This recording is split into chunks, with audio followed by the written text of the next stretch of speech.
Hi there and welcome back to my channel. My name is Lisa and I'm the owner of Lollipop Box Club, and today we are talking planners. It's planner week here at Lollipop Box Club. This is my final planner video of the week. I hope you've enjoyed them.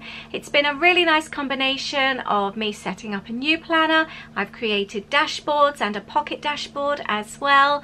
And what else have we done? I've had a Disney planning video as well. Geraldine today on the Lollipop Box Club creative team had a video up. The designers have all had videos up, blog posts up this week as well. There's been so much going on. I will link everything up below, so if you missed it you can go back and have a look. But today the question is, how many planners do I currently have on the go? And the answer is 7. I am currently using 7 different planners. So I thought I would go through them all with you today and tell you exactly what I'm using and how I'm using it. It is a question I do get asked quite a lot. So I thought I would run through each planner with you. I will do it in order of the one that I use the most, finishing with the one that I use the least, and explain to you exactly how and why I use it. I am going to start off with my beloved Simple Stories Carpe Diem A5 planner. I absolutely love this planner and I have it in several different colours. I do switch them up depending on my monthly theme and how the colours are working. And I lay this out flat on my desk. So it's permanently open next to me where I work on my desk. It works from week to week and I have it set up ready for the month in advance. So at the moment I don't quite have, I'm coming to the end of September. I've got the beginning of October, but I haven't actually put October in yet. I've got the planner pages there waiting, so I still need to do that. But that's how I use this first planner. Planner number 2, another Simple Stories, also a Carpe Diem planner, but this one is a fixed ring planner, so they don't come out, and it looks like this. This was an 18-month planner and it ends in December. The reason I started using this, because I don't have my planner pages far in advance in my usual weekly planner. It's really difficult sometimes when you have dates come up. For example, when school email with days off coming up, early closures, when there's various different events going on, when the kids have activities and things. And I was sticking the dates onto post-it notes at the back of my planner, but they were getting missed sometimes, and I felt I needed something just to keep me ticking over for the rest of the year. And that's when I found this planner, and this works really, really well for me.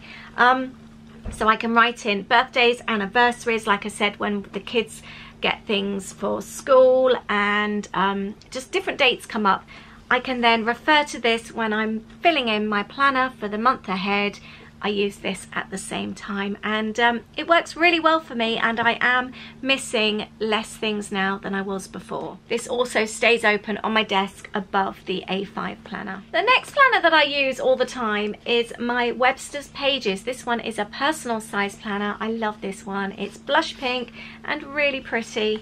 I use the pages that it came with inside, and this, for example, was my May setup, and this is my social media planner.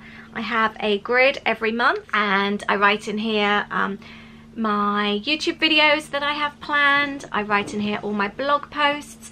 I tick them off once they have been videoed, when things have been photographed and edited and scheduled. Everything gets written in here, and then I also make a note of ideas for different posts and videos and that kind of thing. So this is all social media, and this stays open on my planner desk right here where I'm sitting, so it's permanently open for me to see. The next planner that I use most days is this small yellow personal planner, and this is my finance planner.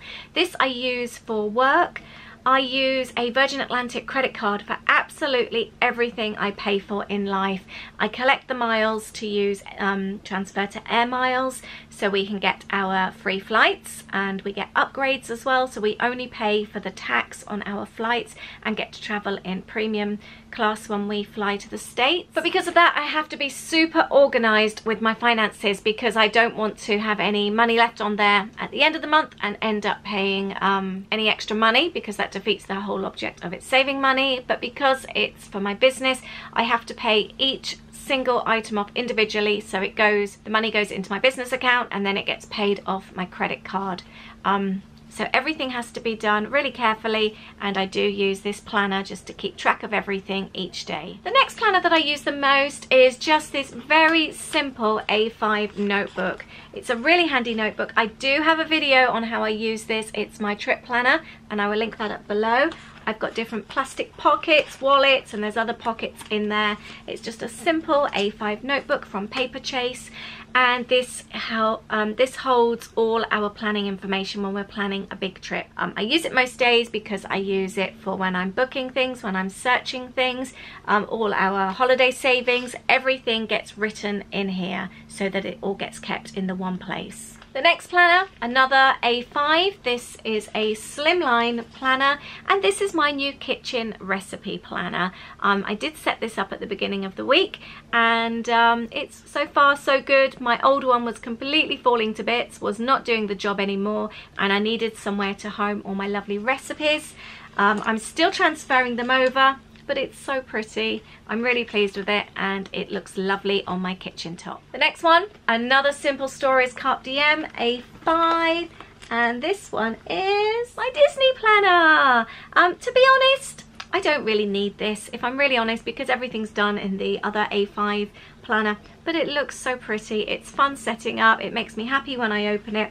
And I bought some Disney planning pages from Etsy absolutely ages ago, so I print those off each time, and I do packing lists, and it's just got some, I keep my Simple Stories Disney planner as well, all the planning pages. It's just really cute, and like I said, it makes me happy. So I have all the Disney information in there as well. I am wanting to set up another planner. I want to do a house planner. This was inspired, a couple of the girls from the Lollipop Box Club team.